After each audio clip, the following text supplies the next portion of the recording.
আসসালামু আলাইকুম। আজকে আমাদের কোনো ক্লাস নাই, কিচ্ছু নাই, কোনো কাজ নাই, যার কারণে আমরা চলে আসলাম বিশ্ববিদ্যালয়ে এবং আজকে আমরা খেলবো আমাদের জোর আইডি ভার্সেস বেজোর আইডি। আর আগে বলে রাখি, বেজোর আইডির সাথে কিন্তু জোর আইডি কখনোই পারবে না। তো এর জন্য আমরা চলে আসি আমাদের ফুটবলের সেন্টার মাঠে। এখানে আমরা খেলবো আর মাঠটি অনেক বড়, এত বড় মাঠে তো এই রোদের মধ্যে খেলা সম্ভব না, যার কারণে আমরা মিনিবার খেলা শুরু করি। আর এই মিনিবার খেলায় আমাদের বেজোর আইডির সাথে জোর আইডি তো পারতেছে না, মানে জোর আইডির কোনো পাত্তাই পাইতেছে না আমাদের বেজোর আইডিদের কাছে। কি আর করা, কিছু করার নাই। তারপর আমরা হাফ টাইমের আগে জোর আইডিদেরকে একটা গোল উপহার দিই, ঠিক আছে? মানে আমরা বেজোর আইডি 1-0 গোলে এগিয়ে যাই। আর আমাদের প্লেয়ার সবাই কিন্তু অসাধারণ খেলে, কেউ কারো থেকে কম নয়। তো এখন চলতেছে হাফ টাইম, একটা বিরতি নিয়ে নিই। এই হচ্ছে জসিম, আমাদের মেন টিমের গোলকিপার। আর এই হচ্ছে পাখি। আরে পাখি কি স্কিল দেখাচ্ছে, আমি ফিদা হয়ে গেলাম। রাশফিড রবিন, আমার মন বলে যে এই ছেলেটা একদিন জাতীয় দলে ডাক পাবে, হামজা বাংলাদেশে।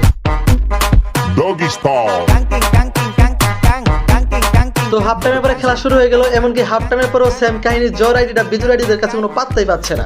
তো কি আর করা, কিছু করার নাই। তো আমি জোর আইডিদেরকে বলবো তাদের দুপুরে খাওয়ার কোনো প্রয়োজন নাই, কেননা তারা অলরেডি একটা গেম খাইছে, আরো কয়েকটা খাবে। তো যাই হোক, অসাধারণ একটা খেলায় বেজোর আইডি জিতে যায়, কিছু করার নাই। সান্ত্বনা দিয়ে আমরা জোর আইডিদেরকে মজা খাওয়াচ্ছি। Con tanta chapa, va a hacerle ranking, canking, can. ¿Y qué fue? No hiciste nada.